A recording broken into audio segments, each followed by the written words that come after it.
G'day guys, we're just down here in Melbourne today testing out the new Aprilia. We've just been cutting a few laps out here at the go-kart track. Just enjoying the day, waiting for the sun to come back out and dry the track off. We were some of the first people in the country to check out the new SR GT 125. It's such an awesome looking scooter with plenty of styling cues from the brand's bigger bikes like the Tuono V4. After a jam-packed tech presentation, it was time to throw a leg over the SR GT 125 for the first time. Finally, a key you can actually put in a bike and turn it, an underrated feature in today's time. The scoot itself is super simple, the bars aren't overloaded with a stupid amount of buttons, and there is a clean LCD dash that displayed all the info you need quite clearly. Despite there being no TFT screen, Aprilia added Bluetooth to allow riders to connect their phones via the SR GT MIA system.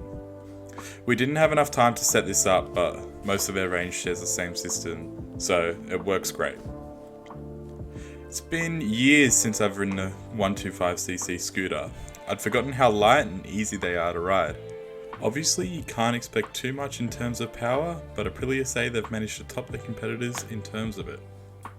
Getting the max amount of kilowatts out of the SR GT that's allowed for the European regulations for this class, making 10.8 kilowatts at 8,750 RPM. The linear power meant that you could just twist the throttle on all the way and have it pinned there all the time. After dodging the Melbourne peak hour traffic, we rocked up at Port Melbourne go-kart track, just in time for the rain to hold off. It was time to see what the SR GT could really do when thrashing it. First thing I noticed was how the relatively soft suspension tackled heavy braking without diving too hard up the front. In fact, the whole suspension setup is spectacular for a scooter this size.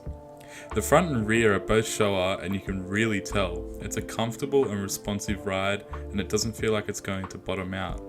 Despite the comfort, it doesn't feel like you're trying to steer the Titanic. It's a happy and alert middle ground. We didn't get a long chance to take the SR GT off-road. Given it is an adventure scooter, it wasn't really made to be going off-road. It was more of a focus in making the scooter easier to hop up gutters and go down gravel roads, and just not have that limit of high gutters and gravel driveways for delivery riders in the city, as well as the outskirt. Tire grip is awesome. There isn't really enough power to get the rear wheel spinning on the dirt unless you lifted up the rear and dug the front into the ground.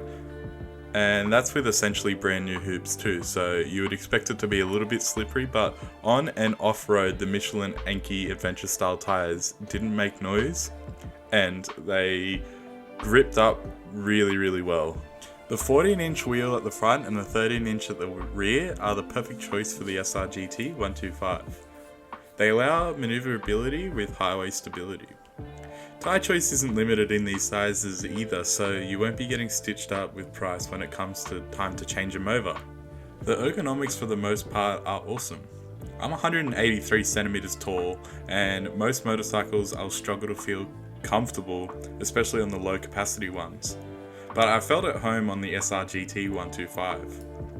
The motorcycle style handlebars sit higher than standard scooters, allowing for a pleasant arm positioning and overall feeling of more control.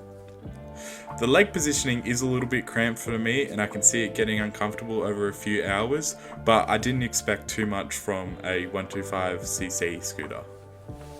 It's no doubt you're paying a bit of that Aprilia tax. $7,440 for the standard colours and $7,540 for the sports colours isn't a steal, but it's not too bad either. It'd be pretty easy to fall in love with the scooter while at the dealership, but for the price, you'd really need to like the look of it. My first impressions of the 2022 Aprilia SR GT 125 are mostly positive. I think it's a great looking scooter with plenty of features to keep you feeling comfortable out on the road and off-road. Like I said earlier, it's not the fastest, it's not the coolest, but it'll be there for you when you need it, and will go anywhere you ask it to. It's sort of like the best mate of the scooter world, and something to consider if you're in the market for a comfortable daily commuter with, a bit of style.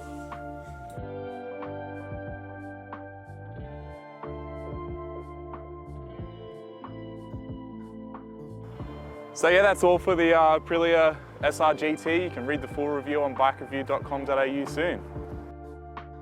The full launch report is up on BikeReview.com.au now. You can check out the link in the description below. If you enjoyed this video, make sure you hit that like button and subscribe to stay up to date with the latest bike reviews and news. Leave a comment below letting us know if you'd grab one of these adventure scooters. Check out the clips of us fanging these mopeds around the kart track.